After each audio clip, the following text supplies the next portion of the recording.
ಅದರಲ್ಲಿ ಒಂದೊಂದು ಗಾದೆಗಳು, ಆ ಪರ್ಟಿಕ್ಯುಲರ್ ಗಾದೆ ಯಾರಿಗೆ ಸೂಟ್ ಆಗುತ್ತೆ. ಮಾಡೋದೆಲ್ಲ ಅನಾಚಾರ ಮನೆ ಮುಂದೆ ಬೃಂದಾವನ. ಹಾವನ್ನ ಹೂ ಅಂತ ಒಪ್ಪಿಸ್ತಾರೆ ಸರ್, ಅವರೇ ಅವ್ರ ಬುದ್ಧಿನ ತೋರಿಸ್ತಾ ಬಂದ್ಬಿಡ್ತಾರೆ ಸರ್. ತುಂಬಾ ಅನಾಚಾರಗಳು ಮುಂದಿನಿಂದ ಹೊರಗಡೆ ಬರುತ್ತೆ. ಅವರು ಮಾತಾಡಕ್ ನಿಂತ್ರೆ ಎಲ್ಲರೂ ಸೈಲೆಂಟ್ ಆಗಿ ಹೋಗ್ತಾ ಇದ್ರು ಮನೆಯಲ್ಲಿ.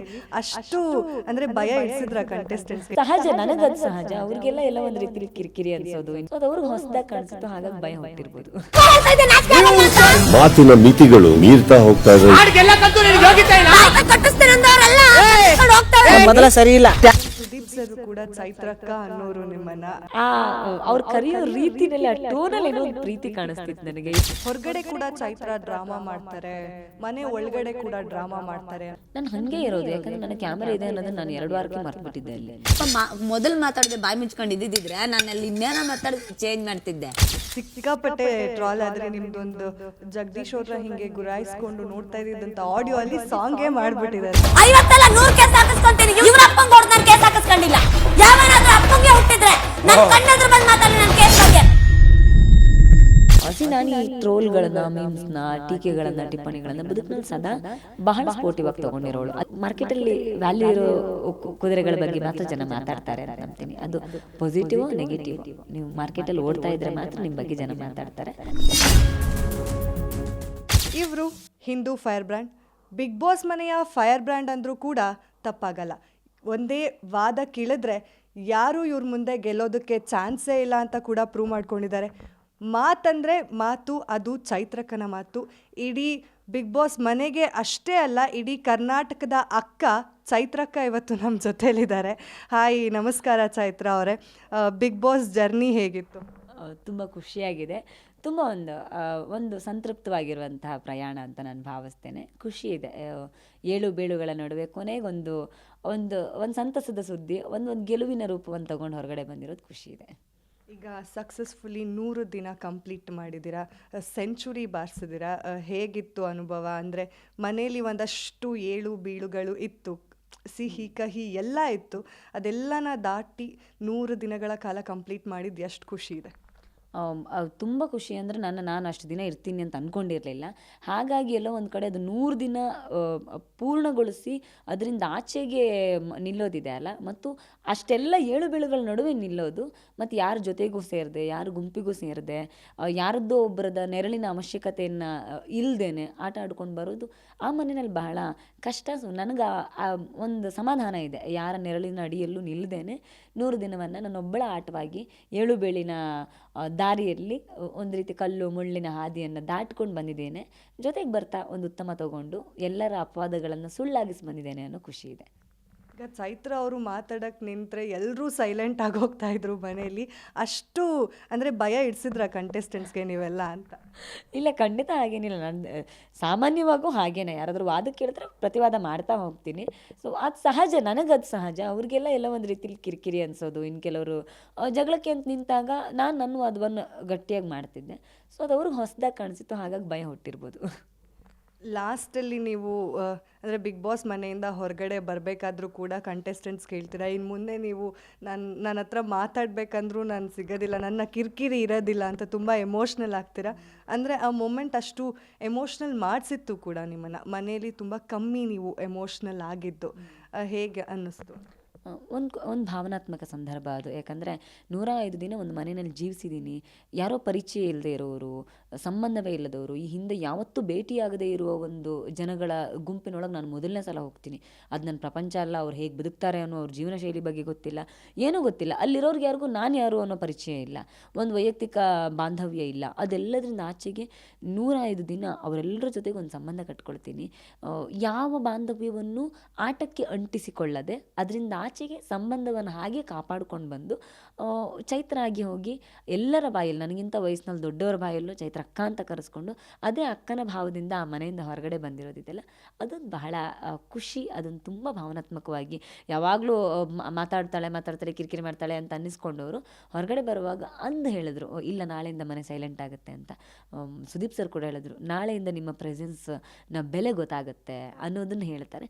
ಸೊ ಅದೆಲ್ಲ ಒಂದು ಕಡೆ ನನಗೆ ಸಿಕ್ಕ ನಿಜವಾದ ಜಯ ಅಂತ ನಂಗೆ ಅನಿಸುತ್ತೆ. ಆ ವಿಷಯದಲ್ಲಿ ತುಂಬ ಭಾವನಾತ್ಮಕವಾಗಿ ಆ ಮನೆ ನನ್ನನ್ನು ಸೆಳೆದುಕೊಂಡಿದೆ. ನಾನು ಹೊರಗಡೆ ಪ್ರಪಂಚದಲ್ಲಿ ಯಾವತ್ತೂ ಬದುಕೋಕ್ಕಾಗದೇ ಇರೋ ಬದುಕನ್ನು ಬಿಗ್ ಬಾಸ್ ಮನೆಯಲ್ಲಿ ಬದುಕಿದ್ದೀನಿ. ಆ ಖುಷಿ ಇದೆ.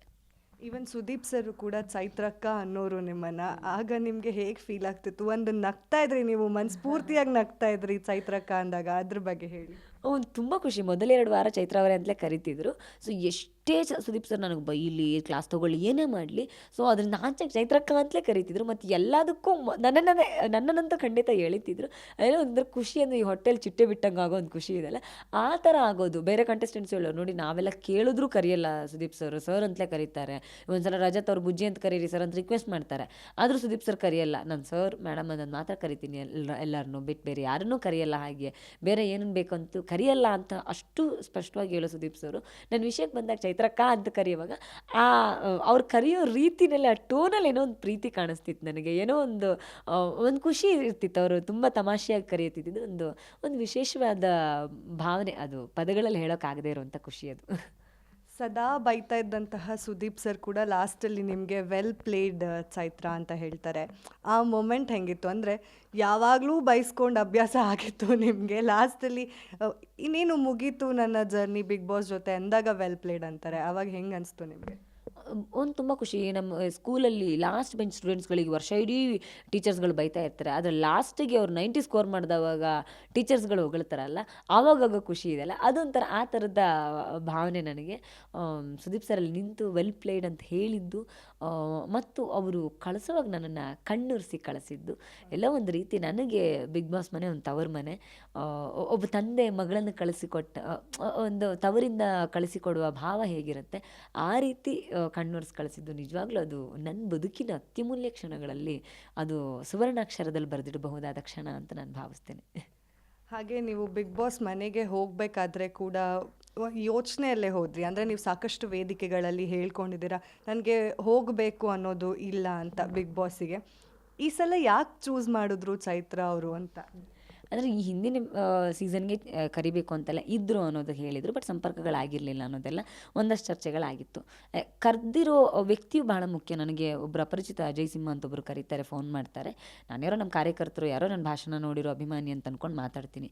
ಒಂದು 15-20 ನಿಮಿಷ ಅವ್ರು ನನಗೆ ಬಿಗ್ ಬಾಸ್ ಬಗ್ಗೆ ಏನೂ ಮಾತಾಡಲ್ಲ, ಬರೀ ನನ್ನ ಭಾಷಣ, ನನ್ನ ಜೀವನ ಅದ್ರ ಬಗ್ಗೆನೇ ಮಾತಾಡ್ತಾರೆ. ನಾನೇನೋ ಕಾರ್ಯಕರ್ತರು ಅಂತ ಅಂದ್ಕೊಂಡು ಒಂದು ವಿಶ್ವಾಸದಲ್ಲಿ ಮಾತಾಡ್ತಿರ್ತೀನಿ.